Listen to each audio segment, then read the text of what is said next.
결론을 내릴 때 오신 분이 계시네요. 두 분이나. 네, 근데 저의 결론은 언제나 선교입니다. 네, 이 교회가 왜 존재하느냐 그럴 때 결론은 선교를 위해서 존재한다. 이제 그게 결론입니다. 근데 그렇게 말하면 사람들이 그렇지 않죠. 교회는 예배도 있고 봉사도 있고 구제도 있고 기타 활동이 많이 있는데 선교를 위해서 존재한다는 것은 너무 크게 말씀한 게 아니냐 그런 생각을 할 수가 있는데 사실은 우리가 초대교회 역사를 살펴보면 교회가 세워진 이유가 사도행전 1장 8절에 보면은 예루살렘과 유대와 사마리아와 땅끝까지 이르러 증인이 되리라. 그 예수님의 교회를 세우신 목적이 바로 그 증인이 되도록 하기 위해서입니다. 근데 교회가 그동안은 교회 자체만을 위해서 존재한 것처럼 우리가 이 교회에서 쓰여지는 모든 예산들을 보면은 거의 대부분이 교회 안에서 다 소진이 되고 교회가 선교를 위해서 지출하는 비용은 그렇게 많지 않습니다. 또 우리가 IMF 때 한국에 어려움이 찾아왔을 때 교회가 제일 많이 줄인 예산이 선교비거든요. 선교사 나갔던 분들도 다 들어오도록 하고 그러니까 저는 이 선교를 교회의 본질로 생각하는데 본질이 아니고 액세서리 또는 옵션 우리 그 차를 살 때 보면 옵션이 어떻게 들어가느냐 그걸 굉장히 따지잖아요. 근데 옵션은 넣어도 되고 안 넣어도 된다. 그런 것처럼 교회는 여력이 있으면 하는 거고 선교를 그렇지 않으면 못한다. 지금 이 생각이 바로 사실은 사탄이 주는 생각입니다. 사탄은 어떻게든지 교회가 교회 자체만을 위하도록 하고 선교하는 일에 무관심하거나 재정 지출을 하지 않도록 사탄은 그렇게 늘 역사를 해왔어요. 근데 우리가 교회는 선교하는 교회가 돼야 된다고 그러는데 제가 지난 시간에 말씀드린 건 뭐냐면은 선교하는 교회가 뭐냐 그럴 때 우리는 대부분 교회가 선교사를 파송하거나 선교사를 돕는 일을 하는 것을 선교하는 거다. 그렇게 많이 생각을 한 겁니다. 그래서 교회 주보에 선교사 이름이 올라가 있고 우리는 이런 분들을 지원하고 있습니다. 그러면 선교하는 교회고 그런 명단이 없으면 선교하는 교회가 아니다. 그런 착각을 했습니다. 그런데 선교하는 교회라는 것은 사실은 그 교회를 구성하는 모든 지체들이 선교하는 일에 헌신할 때에 선교하는 교회라 그렇게 말하는 겁니다. 우리가 그 개념을 잘 이해를 하셔야 돼요. 그러니까 지금 우리가 선교하는 교회라고 하는 것은 성경에서 말하는 것과는 좀 차이가 있어요. 제가 지난번에 그 사도행전 8장을 예를 들어서 말씀드렸는데 제가 다시 한번 보도록 하겠습니다. 사도행전 8장 1절 말씀 우리 성경 가지고 계신 분들은 다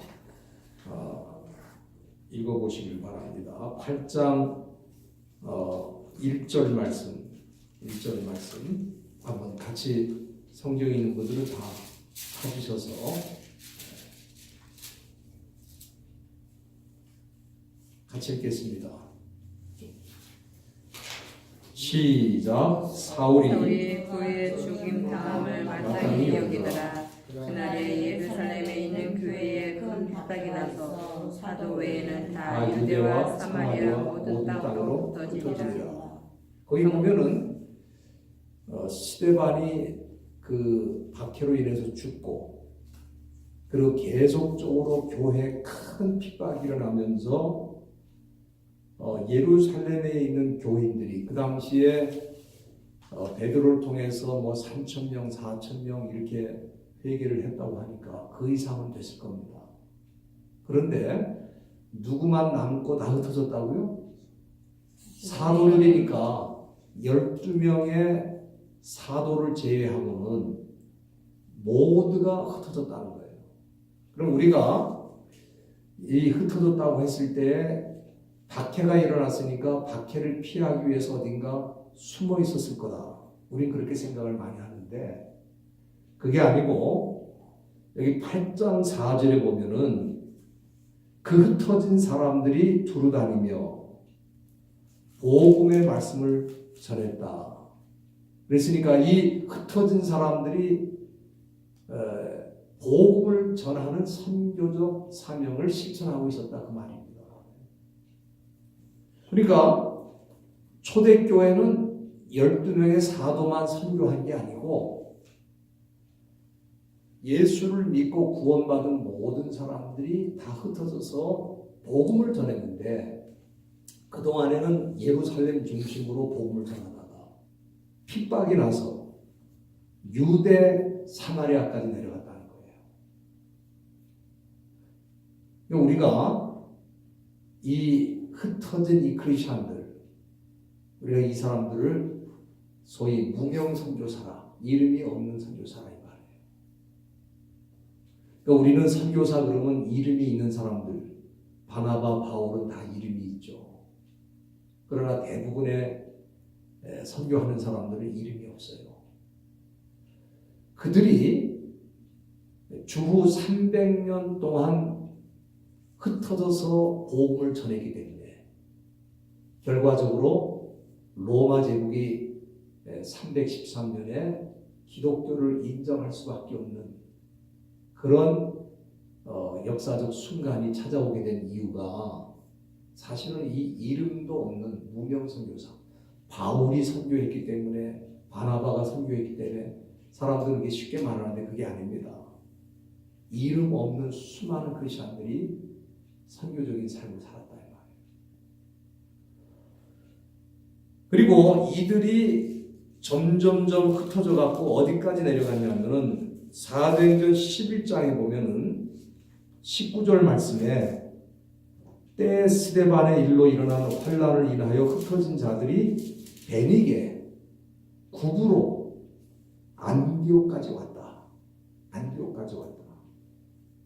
그리고 복음을 전하는데 처음에는 유대인에게만 전하다가 헬라 사람에게도 복음을 전하면서 그들에 의해서 세워진 교회가 안디옥 교회입니다.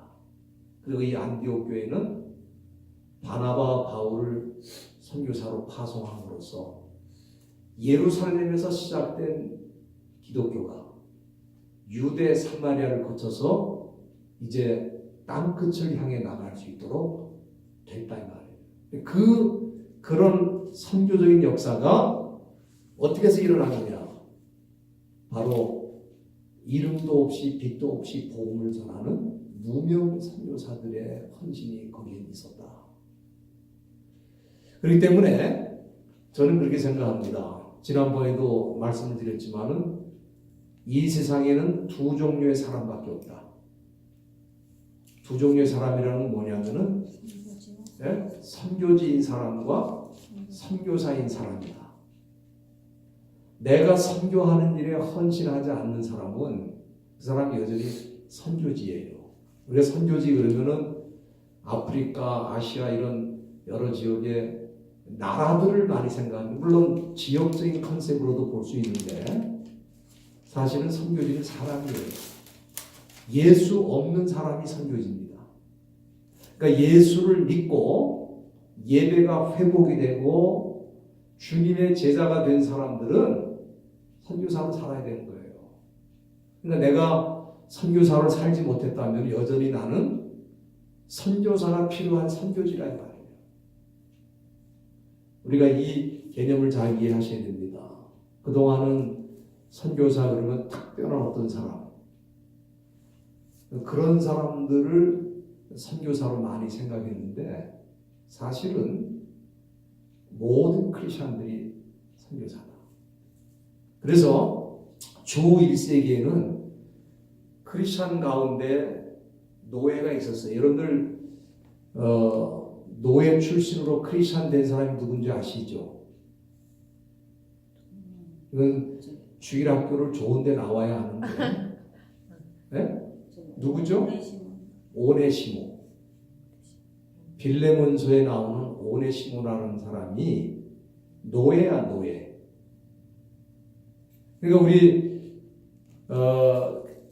당시 로마 제국에는 노예 제도가 있었기 때문에 노예 출신으로 크리스천 된 사람들도 많이 있었어요. 근데 그 사람들이 노예는 그 당시에 물건과 같아서 주인이 팔 수도 있고 살 수도 있었어요. 그럼 주인이 노예를 팔면은 다른 집으로 가야 되잖아요.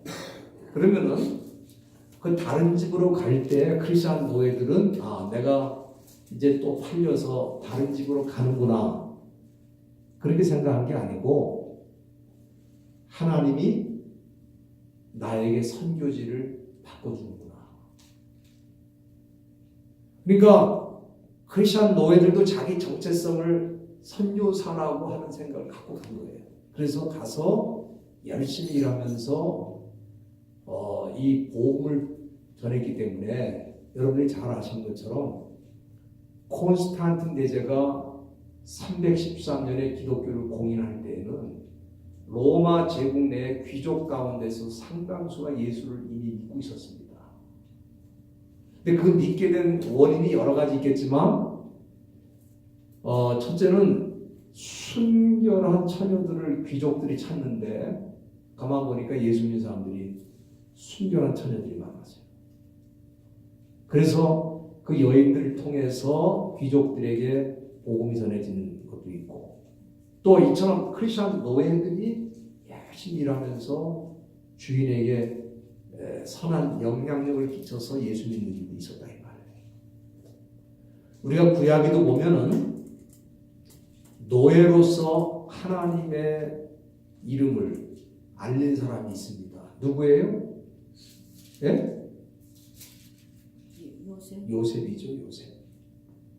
그 요셉은 사실은 아버지 야곱의 사랑을 듬뿍 받으면서 잘 자랐던 소년인데 어느 날 형들에 의해서 어디로 팔려갔죠?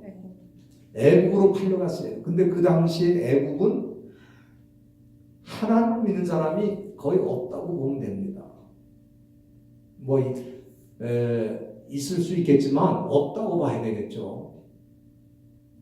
그런 무신론의 나라, 더 정확하게 말하면 종교다원주의, 태양신을 중심으로 해서 수많은 신들을 섬기는 그 우상의 나라에 요셉이 팔려간 게 아니고 선교사로 간 거예요. 좀 파송식이 이상해서 그렇지 사실은 선교사로 간 거예요. 왜냐하면은 그가 주인집에 가서 노예로서 사는 동안에 주인이 요셉이라는 사람을 가만 보니까 이 사람이 뭔가 다른 사람이에요. 근데 그 다른 게 뭔가 나중에 봤더니 그가 하나님 섬기는 사람이었다. 하나님이 그와 함께 하시고 하나님이 그를 도와주시고 하나님이 그를 인도하시는 것을 느꼈다 이 말이에요. 주인이. 그래서 이 선교사라는 거는요, 우리가 말로 예수를 믿으세요, 하나님을 믿으세요 이렇게 말할 수도 있지만 우선 삶으로 그가 노예로서 얼마나 일을 잘했으면 주인이 누구만 빼고 다 맡겼어요? 네, 자기 아내만 빼고 모든 걸 다 맡겼다 이 말이에요. 그 외국에서 노예로 끌려온 사람을 어떻게 믿고 자기의 집에 모든 걸 다 맡기겠습니까? 그만큼 인정을 받은 거예요. 그런데 그렇게 일을 잘하는 요셉이 가만 보니까 뭔가 다른 게 있는데 그건 바로 그가 하나님을 믿고 있었다. 그리고 더 중요한 게 있습니다. 우리가 선교사는 또 삶을 통해서 하나님을 보여주는 게 가장 중요한 거지만 또 있어요. 여러분들이 창세기 39장 5절 말씀에 보면은 이제 이 요셉이라는 사람이 그렇게 주인의 인정을 받고 그 집의 모든 것을 다 관리하는 책임을 지게 됐는데 5절 말씀 한번 같이 읽겠습니다. 시작. 그가 요셉에게 자기 집과 그 모든 소유물을 주관하게 할 때부터 여호와께서 요셉을 위하여 그 애굽 사람의 집에 복을 내리심으로 여호와의 복이 그의 집과 밭에 있는 모든 소유에 미친지라. 지금 창세기 39장 3절에는 그 주인이 보디발이 여호와께서 그와 함께 하심을 보며 그랬어요. 그러니까 요셉이라는 사람 속에 함께 하신 하나님을 누가 보았다? 보디발이 봤다. 그게 선교사라는 거예요. 선교사라는 거는 하나님 믿으세요 말로 물론 할 수 있겠지만 그 삶을 통해서 하나님이 그와 함께 하심을 주인에게 보여줬다. 우리가 지금도 마찬가지입니다. 선교사가 다른 나라에 가가지고 복음을 전할 때 전도지 주고 또 얼마든지 말로 할 수 있지만 선교사의 삶이 그 나라의 사람들에게 뭔가 다른 걸 알게 되고 또 그 다른 이유가 하나님을 믿기 때문이다 하는 것을 증거해 줘야 돼요. 이게 선교사의 첫 번째 일이고 두 번째는 여기 5절 우리가 읽은 이 말씀에 보면은 요셉이 그 가정의 모든 일을 주관하는 그때부터 여호와께서 애굽 사람의 집에 복을 내려가지고 여호와의 복이 그의 집과 밭에 있는 모든 소유에 미쳤다고 했어요. 그러니까 지금 이 말씀을 보면은 노예인 요셉이 주인 집에 얹혀 사는 겁니까? 보디발이 요셉한테 얹혀 사는 겁니까? 네? 우리가 일반적으로는 노예가 주인 집에 얹혀 사는 거잖아요. 그렇죠?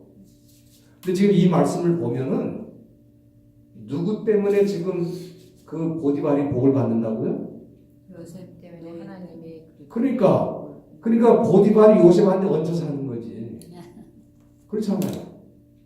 이게 지금 무슨 얘기냐 하면은 선교사라고 하는 사람은 신분하고 관계없어요. 노예든지 뭐든지 상관없어요. 그가 어디서 머물든지 간에 그를 통해 주변 사람들이 축복을 받는 축복의 통로가 되는 게 선교사입니다. 그러니까 선교사가 머무는 곳에 그 사람을 중심으로 해서 그 지역에 있는 사람들이 하나님의 복을 누리게 된다는 말이에요. 근데 그 요셉이 그 주인 집에만 복을 끼친 게 아니라 감옥에 가면은 감옥의 죄수들이 복을 받고 다 기억나시죠? 또 결과적으로 애굽이 전체가 흉년 때 복을 받았고 또 자기의 조국 유대 땅에 있는 야곱의 가족들이 가뭄이 들어서 먹을 것이 없는데 어디 가면은 먹을 게 있다고요? 그래서 애굽으로 다 내려와가지고 결과적으로 요셉을 만나게 되는데 요셉 가닥에 그 모든 이스라엘 백성들이 흉년 때 살아남았다. 그게 선교사라는 거예요. 그러니까 그 선교사의 삶을 어떤 특별한 선교사들이 사는 걸로 끝나는 게 선교하는 교회가 아니라 이 말이에요. 사탄은 그걸 원해요. 사탄은 교회 안에서 선교하는 사람 한두 사람만 있고 나머지는 다 선교와 관계없이 살기를 원해요. 우리가 그 설득을 지난 2000년 동안 당한 거예요, 우리가. 그러니까 지금도 선교하라 그러면 다 뭐라고 생각합니까? 나 같은 사람이 어떻게 선교를 합니까? 선교사님들이 하셔야죠. 그래요, 안 그래요? 네? 사람들은 많이 해요. 그렇게 돼 있잖아요, 지금. 그게 누가 그렇게 설득시킨 거예요? 사탄이 설득시킨 거예요. 목사님들도 다 그렇게 생각한다, 이 말이에요, 지금. 제가 선교사님들, 수양회의도 할 때 제가 그 얘기를 했어요. 선교사님들만 선교하는 시대는 그건 잘못 선교하는 거다. 물론 선교는 특별한 헌신이 필요하긴 하지만 우리만 선교한다고 생각하면서 살면 큰일이다. 선교지가 다른 것뿐이다. 여러분들은 특별한 어느 나라에 와 있지만 대부분의 사람들은 자기의 삶의 현장에서 선교를 할 수 있어야 되고, 그렇게 못하면 그거는 선교가 실패한 거다. 이 얘기를 잘 못 알아들어요. 그 왜 그러느냐? 오랫동안 선교사와 선교사 아닌 사람을 구분하도록 했고, 그것이 교회의 보편적인 사고로 자리 잡은 거예요. 근데 성경은 그렇게 말하지 않아요. 여러분들 다니엘이라는 사람 아시죠? 다니엘이 어떻게 바벨론에 왔습니까? 네? 포로로 왔어요, 포로로. 근데 포로로 와가지고 다니엘이라는 사람은 원래 귀족이기 때문에 그 왕이 특별히 귀족 가운데 아이들을 뽑아가지고 바벨론식 교육을 시켜가지고 왕을 시중 들고 왕을 보좌하는 역할을 하도록 했는데 그 중에 한 사람으로 뽑힌 거예요. 근데 그 유대 사람들만 뽑은 게 아니고 그 나라, 그 당시 바벨론이 큰 나라이기 때문에 여러 나라에서 다 뽑은 거예요. 그래가지고 특별 교육을 시키는데 결과적으로 다니엘은 왕이 우상 앞에 절하도록 명령했을 때 절하지 않았잖아요. 내가 하나님을 믿는 사람으로 절할 수가 없다. 그리고 자기 방문을 열어놓고 조국을 향해서 계속 기도를 했어요. 창문을 열어놓고. 여러분 그 당시 그 법이 얼마 동안의 법인지 아세요? 그 우상 앞에 절하라고 하는 그 법이 만약에 절하지 않으면 사자굴에 집어넣겠다. 그 법이 며칠 동안의 법인지 아세요? 30일법이야. 임시법이라고. 예. 왜 임시법이냐 하면 다니엘의 정적들이 다니엘이 너무 왕에게 인정을 받기 때문에 그를 제거하기 위해서 만든 임시법이란 말이에요. 그러니까 쉽게 말하면 다니엘이 30일만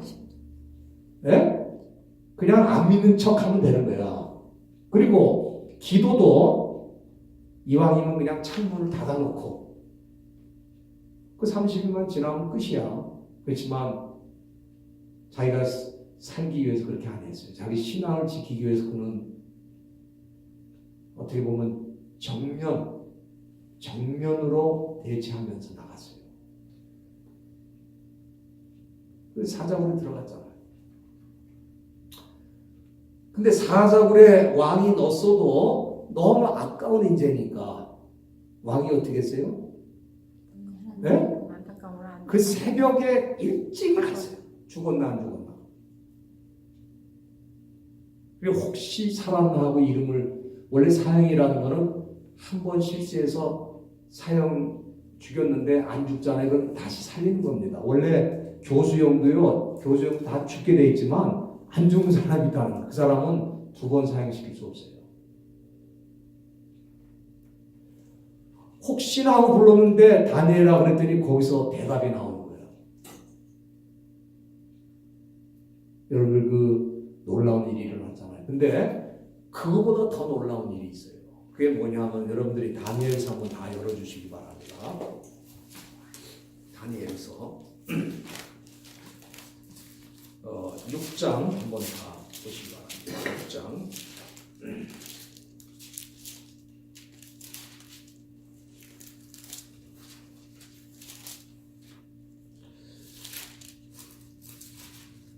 26절 말씀, 27절 말씀, 우리 26절과 27절 같이 한번 읽겠습니다. 시작. 내가 이제 조서를 내리노라. 내 나라 관할하려 있는 사람들은 다 다니엘이 하나님 앞에서 떨며 두려워할지 그는 사시는 하나님이시요 영원히 변치 않으실 자시며 그 나라는 망하지 아니할 것이며 그 권세는 무궁할 것이며 그는 구원도 하시며 건져내기도 하시며 하늘에서든지 땅에서든지 이적과 기사를 행하시는 자로서 다니엘을 구원하여 사자에게서 벗어나게 하셨습니다 하였더라. 지금 이 말씀이 무슨 얘기냐면은 왕이 조서를 내린 조서의 내용입니다. 여러분들 하나님을 믿지도 않는 왕이 특별히 조서를 내려가지고 그 당시에 이 바벨론 제국이 이제 페르시아 제국으로 이제 바톤 체인지가 된 거거든요. 그래서 그 당시 왕이 다리오 왕인데 엄청난 제국이기 때문에 수많은 언어, 수많은 민족, 수많은 지역들이 그 제국에 편입이 되어 있는데 그 나라에 속해 있는 모든 사람들은 누구를 두려워하며 누구 앞에서 떨라고 그랬어요? 여기 다니엘의 하나님 앞에서 이 얼마나 놀라운 일입니까? 그리고 그 하나님은 사신 하나님이고 변치 않는 하나님이시고 망하지 않는 하나님이시고 구원하시는 하나님이고 이적과 기사를 행하시는 하나님이고 그런 하나님이 다니엘을 구원했다. 이게 누구의 말입니까? 그러니까 지금 이 다니엘이 자기의 삶을 통해서 살아계신 하나님을 보여줄 거예요. 여러분들 이 다니엘이 어떻게 보면은 평신도 선교사의 어떤 모델이야, 모델. 얼마나 일을 잘하는지 여러분들 자기가 맡은 일에 대해서 여기 6장 4절 보세요. 그 당시에 총리로 일을 했는데 왜냐면 나라가 크니까 총리도 3명이야. 근데 그 중에 하나가 다니엘인데 다니엘이 얼마나 일을 잘하냐면 4절 말씀 한번 읽겠습니다. 4절 시작. 이에 총리들과 방백들이 국사에 대하여 다니엘을 고소할 틈을 없다 하였으나 능히 아무 허물을 얻지 못하였으니 이는 그가 충성되어 아무 그릇함도 없고 아무 허물도 없습니다. 여러분 지금 정족들이 말이죠. 이게 포로로 끌려온 주제에 왕의 신임을 너무 받으니까 이걸 그냥 놔두면 안 되잖아. 어떻게든지 이걸 무너뜨려야 되는데 무너뜨리려면은 어떻게 해야 돼요? 그래야 되는데 자꾸 찾았는데 있어요 없어요? 없으니까 들고 나온 게 뭐냐면 종교 문제다. 거기 이 사람은 이 바벨론의 법을 가지고는 잡을 게 없으니까 5절에 그 사람들이 가로되 다니엘은 그 하나님의 율법에 대하여 그 틈을 얻지 못하면 그를 고소할 수 없으리라. 이 말은 그가 하나님의 법을 지키는 사람이고 하나님의 말씀을 충성되이 따르는 사람이니까 이걸 걸어가지고 문제를 삼으면 반드시 무너진다. 그래서 우상 숭배의 법을 가져온 거예요. 왜? 이 사람은 하나님의 법을 지킬 사람이니까 바벨론에서 만든 그 임시 법을 지키지는 않을 거다. 그럼 거기서 걸리는 거니까. 그 사람의 정치 생명 거기서 끝난다. 그래서 들고 나온 거예요. 그러니까 자기들이 예상한 대로 다 됐잖아. 결과적으로 끝까지 하나님을 섬기는 사람이고 그렇기 때문에 감옥에 들어갈 수밖에 없고 사자 불에 들어가서 사자의 밥으로 끝나는 인생이 된다고 생각했는데 우리가 믿는 하나님은 하나님의 신실한 종들이 믿음으로 충성을 다할 때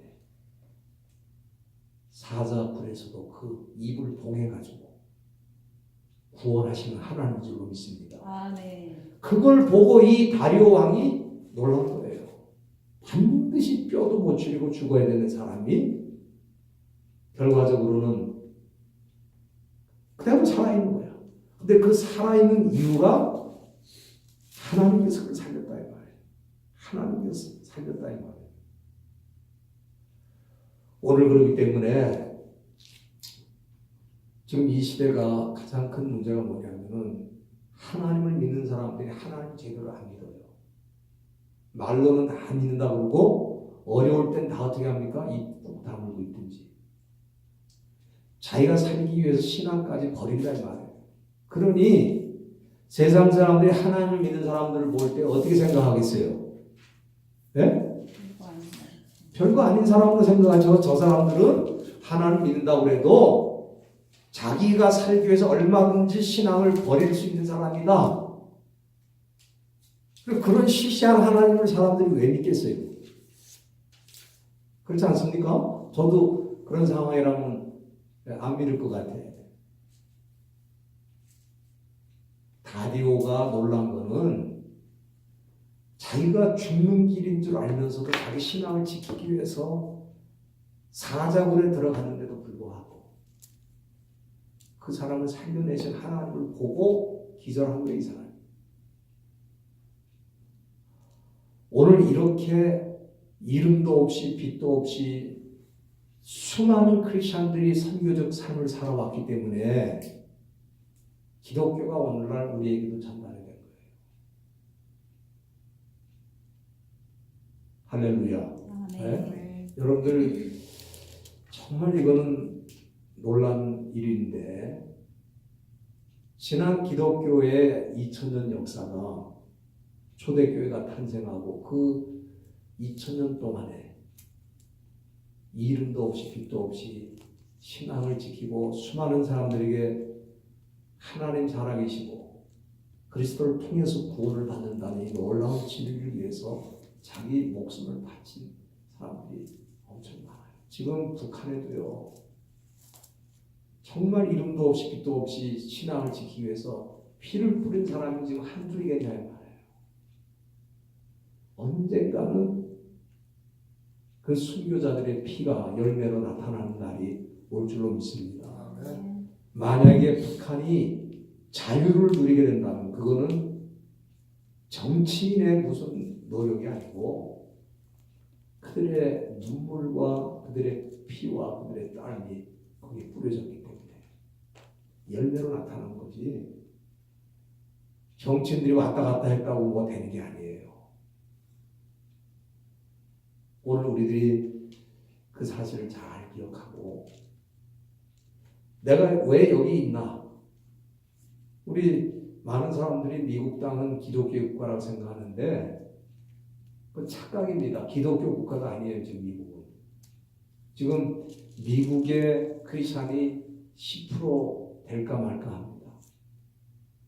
그 나머지는 뭐냐? 그냥 문화로서의 기독교를 알고 있죠. 우리 한국에 불교 믿는 사람하고 같아요. 불교 믿는 사람 중에 대부분은 절에도 한 번도 안 가고 종교란에는 뭐라고 써요? 불교. 자기 부모님 불교니까 그냥 자기도 불교라고 쓰는 거예요. 그런 것처럼 여기 기독교인들이 실제 신앙으로서의 기독교가 아니라 이 말이에요. 문화로서의 기독교예요. 이 나라는 다시 한번 복음으로 거듭나지 않으면 안 되는 지금 나라입니다. 그렇기 때문에 이제는 선교지가 특별한 어느 나라에 있는 게 아니고 전 세계가 다 선교지예요. 영국의 한 선교사가 인도에 갔는데 인도에 가서 선교를 하고 돌아와 보니까 자기는 인도가 선교지인 줄 알았더니 영국이 더 예수 안 믿는 사람들이 많은 걸 알게 된 거예요. 영국이 선교지라는 거예요. 오늘 서구의 많은 교회들이 점점점 크리스천들을 뺏기고 교회는 문을 닫고 지금 미국에도 1000개 이상이 1년에 사라지고 있습니다. 영국, 유럽은 더 말할 것도 없어요.